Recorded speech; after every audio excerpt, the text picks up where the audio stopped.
काटकसर करून हा गोकुळ शेतकऱ्याचा आहे, त्या शेतकऱ्याचा राहिला पाहिजे, कुठल्या एका व्यापाऱ्याचा होता कामा नाही।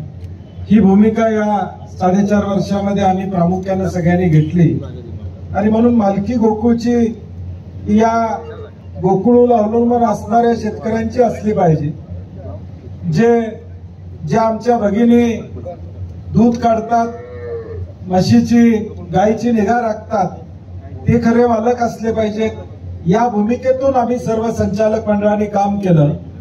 गोकुळा एकट्याच्या कुणाच्या मालकीचा न ठेवता तो खऱ्या अर्थानं लोकशाहीमध्ये सगळ्यांच्या मालकीचा करण्याचं काम या 4.5 वर्षामध्ये प्रामुख्यानं तुम्ही आम्ही सगळ्यांनी या ठिकाणी केलं। ठीक आहे, काही अडीअडचणी या सगळ्या गोष्टीतून मात काढून ज्याचा उल्लेख आबाजींनी केला, मुंबईमध्ये एक जागा घेतली, आपण सोलरचा प्लांट उभा केला, आता त्याचे पैसे भेटून जातील। म्हणजे जे प्रकल्प या गोकुळमधून आपण घेतले ते गोकुळच्या हिताचेच घेतले, वैयक्तिक कुणाच्या हिताचे या ठिकाणी घेतले नाही। वैयक्तिक कुणाचा जावई मोठा करण्याचं काम आम्ही 4.5 वर्षामध्ये केलं नाही। शेतकरी मोठा करण्याचं काम प्रामुख्यानं 4.5 वर्षामध्ये आम्ही सगळ्यांनी प्रामाणिकपणे या ठिकाणी केलं। त्यामुळे आज देखील या सगळ्या पार्श्वभूमीवर काल सगळ्यांनी 2-4 दिवस याच्या चर्चा झाली। अरुणराव म्हणले तसं रविवारीच हा निर्णय 1 रुपये दरवाढ द्यावा, ही भूमिका आम्ही सगळ्या नेते मंडळींनी चर्चा करून घेतली। गाईला म्हशीला 1 रुपये दरवाढ देत असताना पशुखाद्याच्या माध्यमातून देखील अनुदान वाढवण्याची भूमिका आम्ही घेतली। संस्थांना 10 पैसे कमिशन जास्त देण्याची भूमिका घेतली।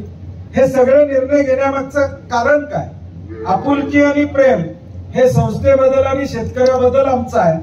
आणि म्हणून परवा देखील ज्याचा उल्लेख अरुणरावनी केला की इथं येणाऱ्या जनावरांना चारा देण्याची भूमिका सुद्धा घेतली, कारण की त्यांच्यावर अवलंबून हा गोकुळ दूध संघ आहे। आणि म्हणून आपुलकी आणि माणुसकी ही ठेवण्याचं काम प्रामुख्यानं आम्ही सगळ्या मंडळींनी केले।